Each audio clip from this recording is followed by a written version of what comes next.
Bom, gente, nós já estamos agora na gravação da mensagem para o YouTube e é com muito prazer que a gente está aqui hoje, né, na casa do Senhor. Quer dizer, não é uma casa do Senhor nos padrões tradicionais, mas é aqui onde a gente combinou de se encontrar com Deus, né, de fazer a nossa adoração, de celebrar ao Senhor. E aqui é o lugar da gente sentir a presença de Deus e funciona para a gente como a nossa casa, a casa de Deus.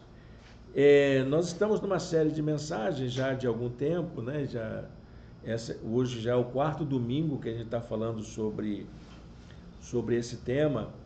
A gente está falando sobre escolhas, fazer escolhas. Hoje eu estava meditando sobre isso logo cedo, porque a nossa vida ela é construída em torno das decisões que nós tomamos. Todos nós fazemos escolhas, o tempo todo, todo instante. Só que tem coisas que a gente toma decisões e tem efeitos. E tem coisas que nem adianta você tomar a decisão, não é da tua alçada. Então, às vezes a gente até diz que a vida é resultado das nossas escolhas. Não, nem sempre. Nem sempre. A vida é resultado das nossas circunstâncias.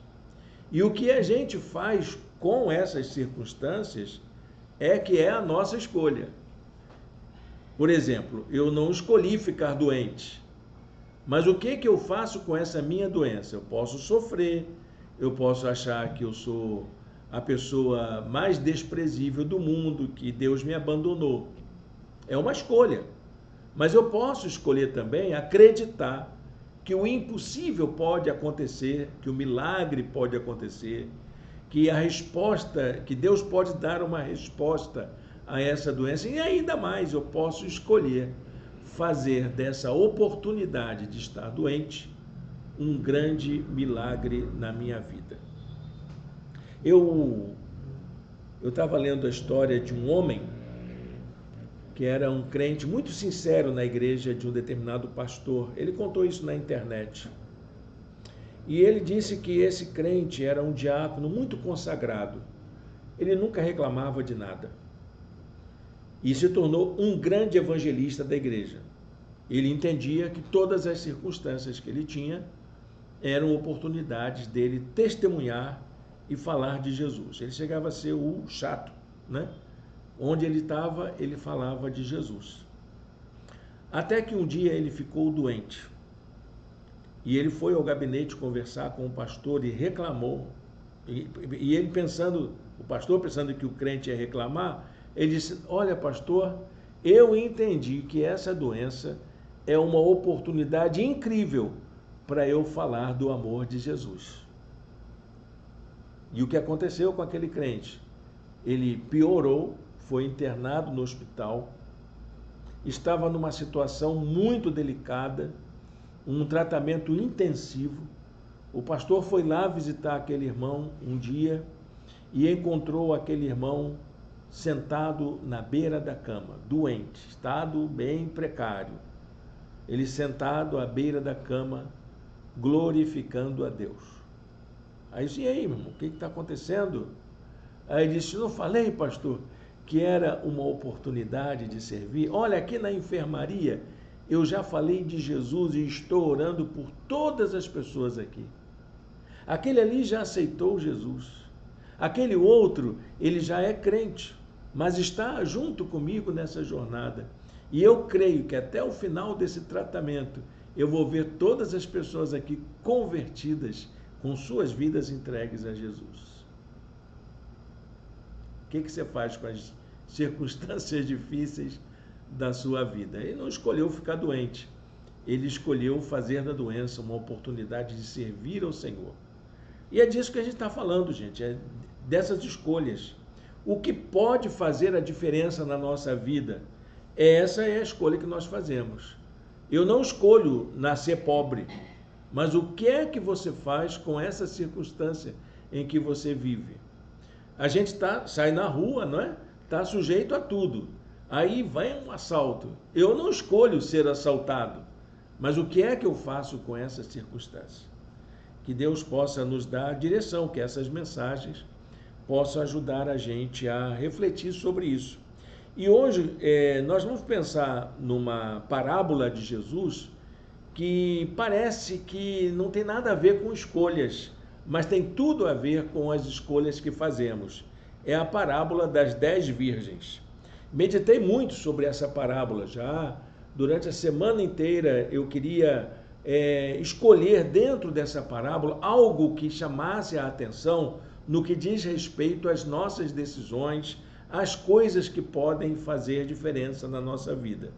E eu quero compartilhar com vocês o que eu descobri, o que Deus falou no meu coração através dessa parábola.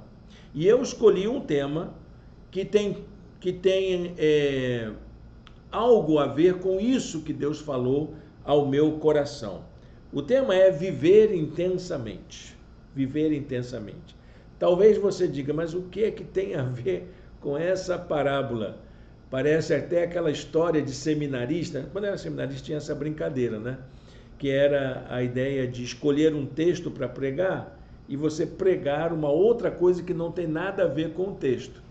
Que a gente dizia que era o texto como pretexto para falar coisas fora de contexto. Era essa brincadeira que o seminarista tinha. Mas não vai sair isso não, a gente vai falar de algo que é muito importante sobre as nossas escolhas, a maneira como tomamos decisões na nossa vida. O texto que vamos ler é apenas um versículo dessa parábola, ela se encontra no capítulo 25, versos de 1 a 13. Eu só vou ler o verso 13. Diz assim: portanto vigiem, pois vocês não sabem o dia nem a hora. Essa é a decisão. Essa é a escolha. Você pode escolher vigiar ou não vigiar. Porque existe uma realidade na nossa vida da qual ninguém escapa. Bom, vamos pensar sobre isso? Não, eu vou dar o spoiler da mensagem, vai chegar ao final e vocês vão saber de tudo. Então faça de conta que nós estamos fazendo uma viagem durante essa meditação e durante essa viagem nós vamos descobrir coisas importantes para a nossa vida. A primeira coisa que eu quero deixar bem claro aqui para a gente é que a parábola das 10 virgens, ela não é uma história sobre casamento. Tem nada a ver com casamento. Jesus aproveita aquela oportunidade para apresentar uma grande lição sobre como nós aproveitamos as oportunidades que temos na vida. A parábola das 10 virgens, então, é uma história contada por Jesus para falar sobre como nós aproveitamos as oportunidades que temos. Bom, antes da gente falar então sobre esse foco da mensagem, a gente precisa entender o que é casamento para judeu, né? Naquela época de Jesus. Como que era o casamento na época de Jesus? O casamento era um processo, não era um ato assim como tem hoje, né? Dois jovens que se enamoram, escolhem se casar, vão ao cartório e escrevem um documento e ali estão casados, são considerados casados. Na época de Jesus havia um processo para que as famílias organizassem o casamento. Então, um rapaz, quando se enamorava de uma jovem, ou estava prometido, ou ele tinha que cumprir um determinado dever para com ela. Alguns tinham que pagar um dote, outros tinham que cumprir promessas, etc. E havia 2 momentos para que isso acontecesse. O primeiro momento, que equivaleria ao que nós chamamos hoje de noivado, havia uma decisão que a família tomava, as 2 famílias tomavam, de haver um pacto de casamento. Olha, nossos filhos vão casar, então eles vão fazer um pacto. Tinha um nome naquela época, o nome era Kiddushin. Então as famílias se reuniam para celebrar o Kiddushin, que era a declaração, olha, o fulaninho vai casar-se com fulaninha. Equivaleria ao nosso noivado hoje, né? E aí, então, o que as famílias faziam? O pai do noivo levava o noivo para casa. E a filha ficava lá desposada, esperando a hora do noivo voltar, ser liberado para casar. Porque o noivo teria que preparar as condições de segurança para o funcionamento da família, para a constituição do lar. Então ele ia preparar a casa, ia preparar a vida financeira, ia preparar as condições para que a família nascesse. E era o pai do noivo que tinha que cuidar disso. E ele ajudava o seu filho a montar a casa, montar a infraestrutura, montar as condições financeiras. Quando o pai do noivo entendia que o filho já estava preparado para se juntar à sua noiva, no caso, então marcava-se a festa do casamento. E aí o noivo era liberado para encontrar com a noiva. Então era mais ou menos isso. Jesus conta essa história. Olha, vamos imaginar aqui, o noivo marcou o casamento, o pai liberou para casar, ele já preparou tudo, a festa já está pronta, já está tudo certo. E quem fazia a festa era o pai da noiva, claro, né? E era uma festa, era a senhora festa, uma festa de 7 dias. Imagina, né? O casamento... Aliás, o casamento judeu é uma coisa muito festiva, muito alegre, né? A gente vê nos filmes, né? Até hoje ainda é assim, um momento celebrativo muito importante para a vida social dos judeus. E ali então Jesus diz, olha, aconteceu, gente, o pai do noivo liberou o rapaz para ir buscar a noiva. Bom, vamos preparar tudo. E aí tem o cortejo. O cortejo era formado por 10 jovens. Como tem hoje, né? Faz aquele cortejo que o noivo, quando chegasse na porta da propriedade da noiva, para buscar a noiva, ele iria ser saudado com muita alegria, com muita festa. E as noivas, para demonstrar essa alegria, usavam uma lamparina, que era um objeto pequeno, que mantinha uma luz acesa num pavio durante pouquíssimo tempo, somente aquele tempo do trajeto do noivo da porta até o altar, onde aconteceria a festa, para iluminar, porque as festas geralmente aconteciam à noite. Está dando para imaginar essa cena tão bacana, né? Então Jesus falou, olha gente, é alegria mesmo. Só que chega uma certa hora que o noivo demora.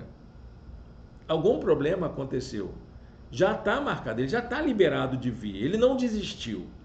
Ele apenas demorou, se atrasou por algum motivo. Estrada, engarrafamento, travessia da ponte, barca enguiçada. Não tem essas coisas do niteroense, né? Então ele atrasou um pouquinho. Chegou à meia-noite. Só que quando o noivo começa a atrasar, aquela lamparina não tinha azeite suficiente. O combustível da lamparina era azeite. Não era igual hoje, que tem álcool, que tem gasolina, tem querosene, não sei o quê, mas era o azeite que era para tudo. O azeite era o remédio para tudo, era bálsamo, era tempero, era para fazer pão, era para tudo, inclusive para fazer fogueira, né? Para fazer lamparina, acender. E aí, aquela lamparina, ela cabia muito pouco azeite. O que aconteceu entre essas jovens que eram as damas de honra do casamento? As jovens não eram a esposa, elas eram a dama de honra do casamento. O que acontece? 5 dessas moças pensaram que possivelmente o noivo viesse demorar. E elas escolheram levar junto com as lamparinas uma pequena vasilha com mais azeite. Caso demorasse, elas então enchiam de novo o azeite da lamparina para manter a lamparina acesa. As outras 5 fizeram o normal, o que todo mundo faz. Olha aqui, minha filha, você vai fazer o cortejo do noivo, vai participar ali. Você vai segurar uma lamparina enquanto o noivo chega. E é isso que você vai fazer. E elas foram fazer isso, se arrumaram, se prepararam para isso, só que não tinham azeite suficiente como as outras 5. O interessante dessa parábola é que Jesus chama essas 5 moças que se preveniram por um eventual atraso, chamou essas moças de prudentes. E isso na língua portuguesa, porque lá no grego chamam essas moças de sensatas, sábias, inteligentes. As outras 5 que não levaram azeite suficiente, quando perceberam que o noivo ia atrasar e elas não teriam azeite suficiente, disseram: nosso azeite vai acabar.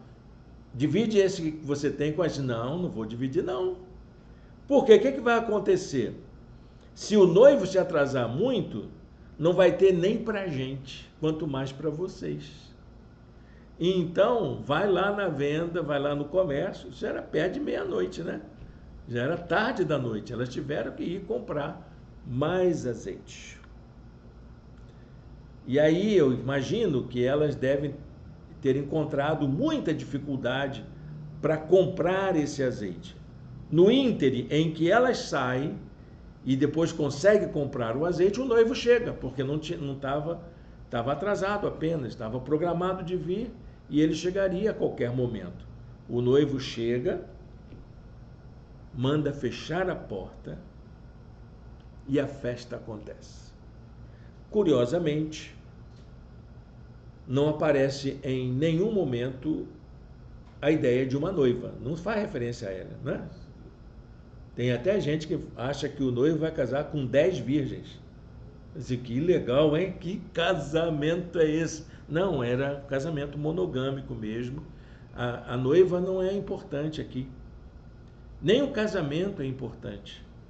Mas o mais importante é o comportamento das 5 moças que levaram um pouco mais de azeite para poder aguardar a vinda do noivo, que não era trabalho delas, elas não precisavam fazer isso, não era tarefa delas, mas elas ainda assim tomaram a providência de fazer a reserva.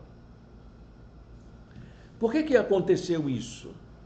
Porque Jesus queria dizer para os seus discípulos que há um fato inusitado, inevitável na vida humana, que é a realidade do fim. Jesus está contando essa história no contexto do sermão escatológico. Ele está falando das coisas do fim. O fim vem. As coisas caminham para o fim, para um fim. E eu não estou aqui falando apenas da segunda vinda de Cristo. Estou falando do fim derradeiro, inevitável de todas as coisas. Amém. Oi, gente, que legal. Tudo bem, pessoal? Olha, tá gravado aqui, tá, gente? Que vocês estão chegando. Só não vou dizer o nome. Muito bem, gente, que legal. Bom, eu estava falando aqui das 10 virgens. De que as 10 virgens não são as noivas. Havia uma noiva, que eu não sei quem era. E que essa história não diz respeito a um casamento em si. Por isso a noiva não é mencionada. O que Jesus está falando é que existem pessoas que se preparam para o fim e pessoas que não estão nem aí para o fim. Vivem normalmente, como se nada viesse a acontecer, como se nenhuma coisa improvável pudesse acontecer. E Jesus ressalta o comportamento dessas 5 moças, que ele chama de prudentes, e condena a atitude daquelas pessoas que vivem despreocupadas com a proximidade do fim. Por isso elas são chamadas de nécias, loucas, insensatas, ou pessoas que não pensam. Pessoas que não pensam. Que o sentido é exatamente esse. O sentido de prudência é o de uma pessoa que tem uma atenção especial para si mesmo, que presta atenção na sua vida, presta atenção no seu comportamento, na sua conduta, nas oportunidades, nas circunstâncias que tem. E o sentido de nécio é aquela pessoa que não está nem aí para nada. Não importa o que aconteça, ela está lá, só faz o que é dela. Ou pessoas que não são capazes de pensar nos problemas que enfrentam, de refletir, de agir. É claro que esse é um sermão escatológico, é um sermão escatológico. Jesus está falando da segunda vinda, ele diz que virá de novo. Mas a ênfase da segunda vinda de Jesus, ela tem uma amplidão enorme na teologia do Novo Testamento. Eu me lembro do pastor que que eu vi pela primeira vez pregar sobre as coisas do fim, sobre a segunda vinda de Jesus, quando Jesus voltar, aquela mensagem escatológica que assusta a gente. E ele era um dispensacionalista de carteirinha, ele falava das tribulações, essas coisas todas que a gente ouve falar. Aí ele tem um momento da fala dele, naquela época, eu tinha os meus 17 para 18 anos, ele diz que aquilo que diz respeito à segunda vinda de Jesus, ou à parousia, ou a esse arrebatamento, essas coisas todas que a gente fala, envolvem duas realidades. A primeira delas é que Jesus virá. Todos nós veremos. O fim virá, sim, ele vai acontecer. E nós vamos nos encontrar com Jesus de alguma forma. Mas há uma segunda realidade. É de que mesmo que eu não assista essa vinda gloriosa de Jesus, mesmo que eu não veja isso acontecer, eu ainda assim vou encontrar com Jesus. O fim virá para mim no dia que eu baixar a sepultura. O fim virá. É inexorável, ele vai acontecer. As coisas caminham para o fim. Seja eu me encontrando com Jesus nas nuvens, que eu acho que seria fantástico, né? Seria maravilhoso, lindo. Ou seja eu baixando a sepultura. Um dia eu vou encontrar com o Senhor. Um dia todos nós vamos encontrar para o Senhor. Por isso que eu acho que desejar que uma pessoa passe dessa para uma melhor não é nenhum problema, é uma bênção, né? Vai se encontrar com Jesus, meu irmão. Não tenha ódio de ninguém, não. Deseje que ele se encontre com Jesus o mais rápido possível. Não é? Desculpa aí, foi só um humor negro aqui, humor negro não, isso também é preconceituoso, né? Um humor horrível. É um humor desnecessário. O interessante dessa parábola é o fato de que o noivo ele só viria quando o pai permitisse. Quando o pai liberasse. Quando é que o pai vai liberar? Quando o pai vê que as coisas estão certas, que está tudo certinho, que o filho vai poder dar garantia à noiva de uma vida segura, de uma vida saudável. Caso ele não consiga, então está na hora de dar uma carta liberando. Escreve um documento para os pais da noiva, liberando a noiva para que se case com outro. Era exatamente isso. Por isso que essa decisão tem muito a ver com o que Jesus tinha dito anteriormente sobre as coisas. Quando é que o fim vem? Quando é que Jesus virá? Quando que essas coisas vão acontecer? Ninguém sabe. Quanto o dia e a hora, ninguém sabe. Nem os anjos do céu, nem o filho, que é o noivo, sabe quando é que ele vai buscar a noiva. Só o pai que sabe. É o que Jesus está dizendo para que depois ele conta a parábola, para explicar com detalhes por que é só o pai que sabe. Porque é o pai que está preparando todas as coisas para que o noivo e a noiva vivam permanentemente numa relação amorosa para a eternidade. É disso que a parábola está dizendo. Deus está trabalhando por nós. Deus está cuidando dessa relação segura conosco para a eternidade. E o que é que nós temos que fazer? Nós temos que fazer a escolha de entender que essa espera pode demorar. E eu tenho que estar preparado para isso. Eu tenho que estar prevenido para isso. Eu tenho que estar preparado para esse momento. É interessante que essa parábola ela permite uma interpretação alegórica. Há uma alegoria nela, né? E se eu fosse fazer uma interpretação alegórica, eu estaria dando alguns valores para alguns fatos que estão nessa parábola. A primeira é a ideia de 10 virgens. Por que 10 virgens? Porque essa quantidade corresponde à comunidade das pessoas alcançadas pela graça de Deus. Somos nós, crentes em Cristo Jesus. As 10 virgens correspondem à igreja de Jesus, às pessoas que ouvem a mensagem, que são convidadas a participar de um banquete, de uma festa. Somos nós. E nós que estamos aqui precisamos estar dispostos a fazer parte desse banquete, desse cerimonial. A segunda alegoria é a das lamparinas. O que são essas lamparinas? Seriam essas lamparinas se eu fizesse uma interpretação alegórica dessa parábola. São os recursos que nós temos. O que é que você vai fazer lá, minha filha, como dama de honra? Você vai segurar uma lamparina. Então você tem que ter uma lamparina, essa lamparina tem que ter azeite, esse azeite tem que ser mergulhado um pavio nele, e nesse pavio será acendida uma chama. É isso que você vai fazer. Olha o seu trabalho difícil, né? Esse é o seu trabalho. Só que 5 delas entenderam que poderia fazer um pouco mais. Poderiam ir além. Poderiam ter algo a mais. E aí elas levam azeite de reserva.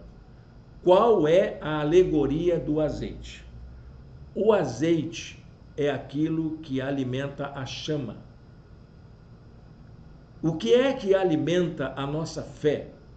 O que é que alimenta a nossa esperança? O que é que alimenta a nossa confiança em Deus? O que é que mantém a nossa chama acesa? É isso que eu tenho que ter provisão na minha vida para poder fazer aquilo que eu tenho que fazer. Então eu tenho que cuidar. A minha parte nesta vida cristã que eu tenho é fazer com que os recursos que eu disponho estejam sempre de sobra, que eu tenha fé suficiente para poder abençoar pessoas, para poder ir mais além, dar um passo a mais, eu ter esperança suficiente para poder dizer para todo mundo que um dia melhor está prometido para todos nós, que o fim não é ruim, que a gente vai se encontrar com o Senhor. É isso que a palavra nos aponta.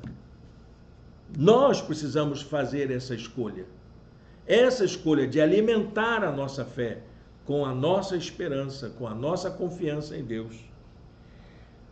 Por que eu tenho que fazer isso? Porque a vida é imprevisível. Eu não sei quando o dia mal virá. E eu não sei nem quando o fim virá. Eu não sei quando as coisas vão ficar piores. Eu não sei quando eu vou precisar de ajuda. Eu não sei quando eu vou precisar de socorro. Por isso eu pensei em algumas coisas para a gente poder pensar aqui sobre essa decisão que nós precisamos ter, para não cair no mesmo erro das 5 virgens convidadas para participar de uma festa e não puderam entrar no banquete, assistir o casório, participar da cerimônia, porque não foram capazes de se preparar, de se prevenir, de ter elementos suficientes para manter a sua chama acesa. quando as 5 virgens nécias, ou aquelas que não eram capazes de pensar por si mesmas, chegaram, bateram na porta, a porta estava fechada. Deixa-nos entrar. Nós temos que fazer as honras da festa. E o noivo diz: em verdade lhes digo que não as conheço. E é bem provável que não conhecesse mesmo. Porque quem convidou para ser dama de honra foram os pais da noiva, não o noivo. O noivo não estava nem aí, não sabia nem do que se tratava. Tá certo? A resposta é essa. Vocês não têm parte comigo. Quem convidou vocês foi outro. E eu estou aqui para celebrar com quem estava. Quem estava aqui eram essas pessoas. E essas pessoas vão se alegrar comigo. Opa, tudo bem? Olha, gente, que história, né? Eu entendo, gente, que aqueles primeiros ouvintes que ouviram essa parábola entenderam perfeitamente isso de Jesus. De dizer que cada um dos seus discípulos deveria tomar uma decisão, fazer uma escolha de estarem preparados para qualquer circunstância. Por isso eu queria fazer uma pergunta prática e encontrar resposta para elas. Diante da imprevisibilidade do futuro, o que a gente pode fazer? O que eu e você podemos fazer diante do imprevisto? Diante das circunstâncias do fim? Eu tenho 3 respostas. A primeira resposta é que eu posso viver cada instante da minha vida como se ele fosse o último. Cada momento que eu vivo, cada dia da minha vida pode ser o último. Me lembro a primeira vez que eu tive que fazer uma cirurgia. E o anestesista era uma pessoa muito arrogante. E ele, e aí, o que vai ser? Não sei o que, tal, bruto. E quando ele estava preparando o meu braço para receber o remédio, fazer o acesso e tal, eu fiquei pensando, esse sujeito vai me apagar. Porque ele disse isso, eu vou te apagar. Eu vou jogar em você o equivalente a 60 garrafas de cerveja. De uma vez só. Beleza, vamos nessa. Aí disse, meu Deus, esse sujeito vai me apagar. E se eu não voltar? O que eu diria para Deus na minha última hora? Você já pensou nisso? Imagina que dúvida cruel na hora da cirurgia. Ó, tem uma coisa errada no meu computador aqui. Mas já vai melhorar. Computador velho, é isso mesmo, né, gente? Pronto. O que eu faria? Aí eu fiz uma breve oração. Eu disse, estou pronto, Senhor. Eu só tenho a te dizer uma coisa. Obrigado por eu ter vivido até aqui. Obrigado pelo que eu recebi. Porque eu acho que daqui por diante eu não teria condições de tomar nenhuma decisão. É claro que a gente pede para cuidar dos filhos, da família, da esposa, não é? A gente pede isso. Aí você, mas o que adianta? Eu sei que estão todos cuidados pelo Senhor. Eu sei que o Senhor não vai desamparar. Mas eu quero te dizer que foi bom eu ter andado com o Senhor até aqui. A Bíblia tem um versículo que fala muito sobre essa realidade da gente fazer do nosso instante, desse momento que a gente está aqui junto, como se fosse o nosso último. A palavra de Deus diz em Mateus 6,34: portanto, não se preocupem com o amanhã, pois o amanhã trará as suas próprias preocupações. Bastam a cada dia os seus próprios problemas. Viva o agora. Viva esse instante. Esse é o momento em que Deus está aqui nesse lugar, pronto para nos abençoar. A segunda resposta que eu teria para essa pergunta sobre o que fazer diante da imprevisibilidade do futuro é aproveitar cada oportunidade que eu tenho para fazer o melhor que eu posso. Cada oportunidade que eu tenho, será que eu estou fazendo o máximo de mim? Estou dando o máximo de mim pela minha família? Estou dando o máximo de mim para o meu trabalho? Estou dando o máximo de mim para a minha igreja? Estou dando o máximo de mim para o meu país? Estou dando o máximo de mim para as pessoas que eu amo? Será que é isso que eu estou fazendo? Essa é uma questão importante para a gente pensar.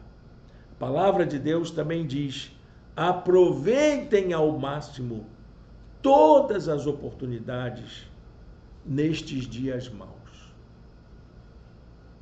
Aproveitem cada oportunidade para dar o melhor de si. John Kennedy, um dia perguntaram para ele se ele foi um bom presidente. Aí ele disse: eu não sei se o que eu fiz foi o melhor, mas era o melhor que eu podia fazer. Dê o seu melhor sempre. Não se contente em fazer uma coisa assim só por fazer, só por causa do momento, mas faça o seu melhor. E a terceira resposta tem a ver com uma confiança. A confiança de que o melhor de Deus ele já está preparando. É como o pai, né? A noiva devia estar lá assustada: será que vem, será que não vem? Vou ser largada no altar? Não vou? Mas o pai está preparando a casa dela. Ela sabia que aquela coisa que daria segurança para ela, alguém já estava cuidando, que não era o noivo, era o pai do noivo. O melhor para a sua vida, saiba disso, Deus está preparando. Às vezes a gente pede oração para que a gente tenha um salário melhor, resolva nossos problemas, mas Deus já está preparando uma solução para isso. O problema é que você veio preocupado aqui em ter uma solução, pode ter certeza, Deus já tem uma resposta. E a resposta de Deus é a melhor para essa circunstância, ainda que não seja igual a que você deseja. O melhor de Deus ainda não aconteceu na nossa vida. Deus ainda não realizou tudo aquilo que Ele sonha para nós. Ele ainda não liberou todas as bênçãos que Ele tem para nós. Tem muito mais vindo por aí. Tem muito mais bênção para a sua vida. Confie. Confie que o melhor de Deus ainda vai chegar. Se foi bom até aqui, vai ser melhor. Olha o que a Bíblia diz. Sabemos que todas as coisas contribuem juntamente. A palavra juntamente é importante aqui. Nada acontece por acaso. Me lembro do professor do seminário que, quando ele citava esse versículo, ele parava para dizer para você: não esquece do juntamente.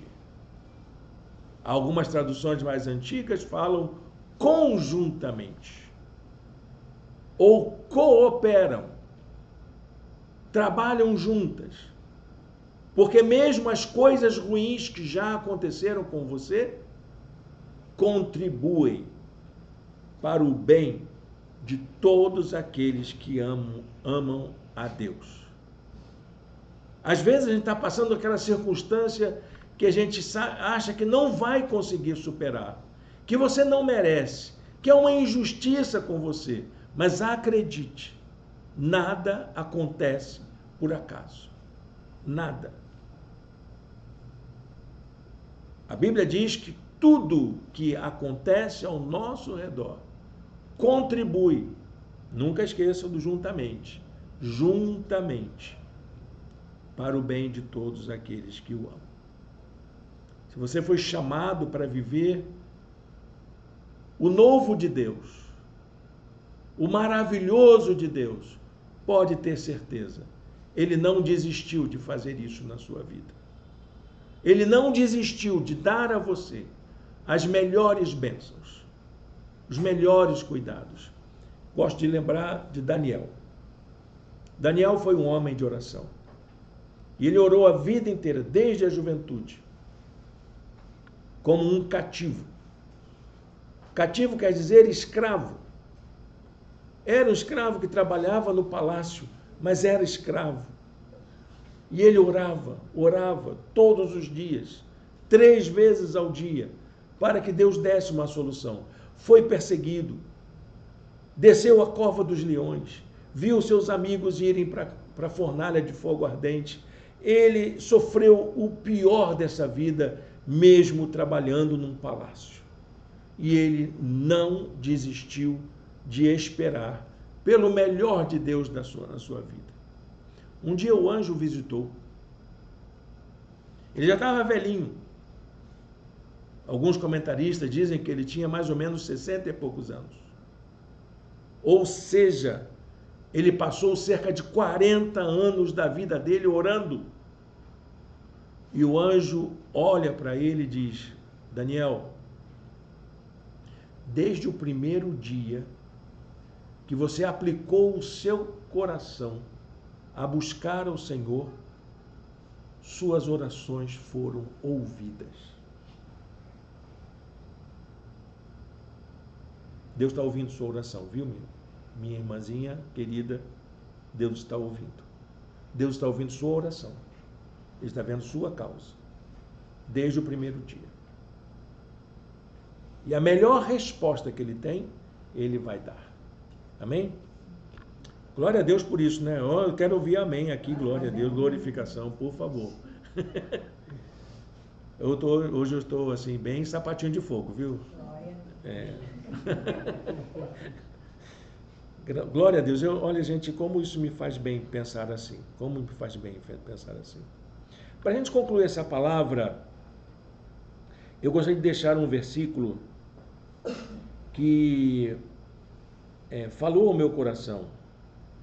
Acabei colocando errado aqui, mas eu tenho ele decorado.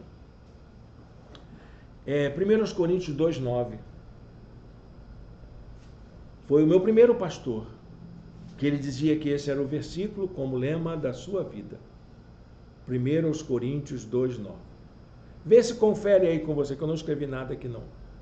Nem olhos viram, nem ouvidos ouviram, nem jamais entrou no coração humano o que Deus tem preparado para aqueles que o amam. Amém? É isso que Deus está fazendo. Deus está fazendo aquilo que a gente não imagina, aquilo que a gente não espera, mas Ele está fazendo o melhor para nós. Ele não está comprometido com o que você quer, Ele está comprometido com o seu bem. E Ele quer fazer o melhor para você. Amém? Vamos orar, gente. Vamos agradecer a Deus por esse momento. Que Deus fale ao nosso coração através do seu Espírito. Senhor Deus e Pai, obrigado, Deus, por essa oportunidade, por essa palavra, ó Deus, ao nosso coração. Consola a gente, ó Deus, diante das lutas, das dores, do sofrimento, muitas vezes das expectativas erradas, muitas vezes até por causa da nossa ansiedade, que o Senhor venha trazer paz ao nosso coração, com essa certeza de que o Senhor já está trabalhando por nós. Que a gente possa viver cada instante, desfrutando do melhor que o Senhor tem já nos dado. Sabendo, ó Deus, que cada oportunidade é uma ocasião única na nossa vida, em que a gente precisa aproveitar para que a Tua graça se complete em nós. Dá-nos, ó Deus, a Tua bênção, ó Deus, e alimenta, ó Deus, o nosso coração com essa esperança, em nome de Jesus. Amém. Bom, que você seja uma daquelas 10 jovens. Não vou falar virgem porque não posso garantir isso para todo mundo, né? Isso não quer dizer que você não seja alvo da graça de Deus, mas como aquelas 5, pelo menos, que foram prevenidas. Lembrando que prevenido é alguém que tem atenção sobre si, alguém que cuida de si. Amém? Bom, eu quero agradecer a presença dos nossos amigos no YouTube, estender o convite a você para conhecer nossa igreja quando você quiser, fique à vontade. Nossa igreja se reúne sempre de 15 em 15 dias, presencialmente e virtualmente, todos os domingos. Deus o abençoe, um bom restinho de domingo na presença de Deus.